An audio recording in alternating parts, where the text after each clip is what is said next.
Patrick, Pierre-Alexandre, racontez-nous une belle histoire de plantes, de jardin ou de jardinier. Mes chers amis, je voulais vous parler, pour cette histoire botanique, non pas d'un botaniste purement et simplement, mais d'un homme biologiste, zoologiste, botaniste, écologiste, extraordinaire, qui s'appelle Charles Robert Darwin, qui est une personne qui est pratiquement passée dans le langage courant, parce que on dit le darwinisme, en parlant de la découverte qu'il a faite, mais qui n'est pas une simple découverte, qui est le fruit d'une réflexion, d'une analyse, d'un travail qui a demandé quand même plusieurs dizaines d'années. Qu'est-ce que tu en penses de ce personnage avant qu'on raconte un petit peu sa vie ? C'est un homme incroyable dans son contexte. Et cette théorie de l'évolution était tout à fait contradictoire à toutes nos religions monothéistes. Il serait né 2 siècles plus tôt, il serait passé au bûcher, mais immédiatement. On n'en aurait plus jamais entendu parler. Exactement. Il a mis le doigt sur qu'est-ce que l'évolution. Il a changé complètement la façon de voir la position de l'être humain dans le monde vivant.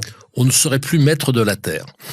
Mais exactement, c'est-à-dire que jusqu'à Darwin, tout tournait autour de l'égocentrisme humain. Exactement. On était le centre du monde, de la Terre, les plus hauts dans l'évolution, etc. Il n'y avait pas mieux que l'homme. Et notre ami Darwin, grâce à un voyage qu'il va faire pendant 5 ans autour du monde, il avait 22 ans quand il est parti, donc il était encore très jeune, il s'est embarqué contre l'avis de son père, et il est parti sur ce navire qui s'appelait le Beagle, c'est le même nom qu'une race de chien. Et le canal de Beagle. Oh, mais qui a donné peut-être après.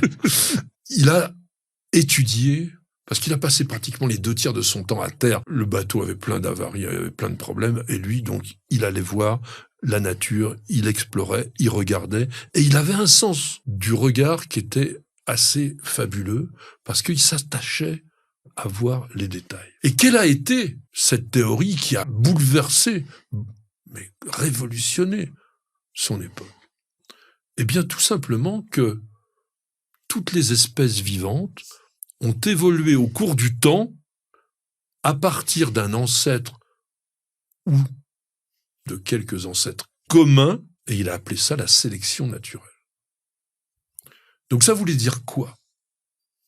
Ça voulait dire que lorsqu'un être quelconque, petit, grand, minuscule, énorme, ce que vous voulez, acquiert, alors soit par une mutation, soit par une adaptation, un avantage sur ses semblables, et que cet avantage est transmissible à sa descendance, eh bien, il a de nouveau, enfin, du moins sa descendance, des avantages sur les autres, qui, au fur et à mesure, vont être effacés, gommés, au profit de celui qui a l'avantage.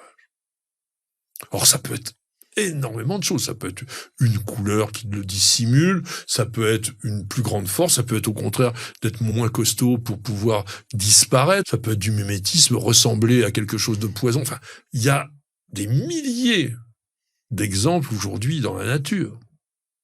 Mais à l'époque, on pensait pas du tout ça. À l'époque, c'était Dieu qui avait fait les choses et ça bougeait pas. On était dans une espèce d'immobilisme. Et dire que l'homme, parce qu'il a osé dire ça, c'était incroyable. L'homme est un primate. L'homme est un singe évolué, tout simplement. On avait un ancêtre commun. Effectivement, tu as dit, il aurait pu se faire complètement zigouiller à l'époque, excommunier. Aujourd'hui, on reste dans cette théorie-là, même si elle a évolué, même si on l'a complexifiée par les connaissances nouvelles qui ont été acquises. Mais ce fondement de la biologie moderne est resté le même aujourd'hui. Et surtout, ce qui est extraordinaire, c'est que quand vous regardez en une seule ligne, eh bien, vous pouvez dire que le travail de Darwin a unifié la diversité du vivant. Aujourd'hui, les physiciens, par exemple, recherchent encore à unifier les règles de la physique. Donc, on est avec un personnage tout à fait remarquable. On va peut-être dire 2 mots sur ce qui l'a amené à comprendre ça. C'est surtout son escapade aux Galapagos, où il s'était rendu compte que les pinsons qu'il observait avaient beau se ressembler beaucoup, quand on regardait bien, ils étaient différents, et notamment au niveau des becs. Et quand on regardait comment ils vivaient, c'est-à-dire qu'en fait, ils s'étaient adaptés à des spécificités. Il y en avait qui étaient granivores, ils avaient besoin d'un gros bec pour casser les noyaux. Il y en avait qui étaient insectivores, ils avaient des becs plus longs, plus pointus, pour aller chercher les larves d'insectes. Alors, il n'a pas trouvé ça tout de suite. Je pense qu'il savait même pas pourquoi. Il a eu un travail avec d'autres scientifiques de l'époque, et notamment John Gould, qui était un grand ornithologue, et lorsque Darwin est revenu des Galapagos, il lui a dit « Mais attends, là, il y a 13 espèces différentes. » Et Darwin dit « Oui, mais on dirait qu'elles ont toutes la même base. » Et c'est là qu'il s'est dit « Ils évoluent en fonction de leurs besoins, ils évoluent en fonction de leur mode de vie. » Or, il n'y a pas que Darwin qui a eu cette idée-là. Il faut quand même rendre aussi à certains autres personnages, et notamment à Alfred Russel Wallace, le fait d'avoir créé, inventé, découvert une théorie assez semblable. Et ils ont d'ailleurs fait une présentation commune, mais c'est quand même le livre « L'origine des espèces » de 1859 qui reste fondamental et qui reste attribué à Darwin au niveau de cette évolution. Et pour terminer sur cette évocation, je voulais quand même que l'on dise 2 mots sur Darwin et les plantes carnivores, parce que ça aussi, ça montre le génie de ce personnage. En 1860, il était au sud de Londres, et il y avait des tourbières, et il regarde, petite plante de rien du tout, un petit peu brillante comme ça au bord des marais, puis il se rapproche. Puis qu'est-ce qu'il voit ? Il y a plein d'insectes qui sont collés dessus.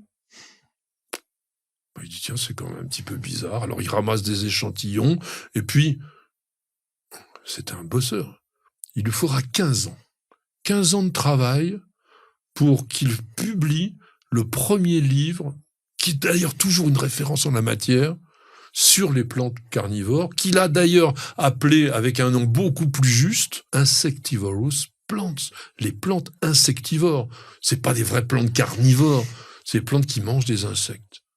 Je voulais terminer en citant aussi ce qu'il a trouvé au niveau de la dionée.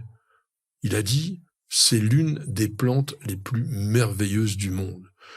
Et il avait réussi, avec toutes ses expériences, à bloquer le piège. Il le paralysait en faisant quelques incisions à certains endroits. Il l'avait même anesthésié avec de l'éther. Enfin, il faisait plein d'expériences, mais en même temps, il avait cette faculté de synthèse tout à fait incroyable. Et je pense qu'il fallait quand même qu'on en parle dans cette émission. De temps en temps, ça vaut le coup quand même de se rappeler que grâce à des génies comme ça, aujourd'hui, on connaît beaucoup mieux les choses. Et il y a certainement des génies aussi à notre époque qui nous permettront, ou du moins à nos enfants, d'en savoir encore un petit peu plus. On terminera là-dessus. Pierre, merci beaucoup. Merci Patrick. C'était sympa de t'avoir à nos côtés. Tu as beaucoup donné d'informations très intéressantes. Nous avons toute notre équipe technique qui se trouve derrière la vitre, là, dans la régie. Il y a Nicole qui nous fait des grands signes.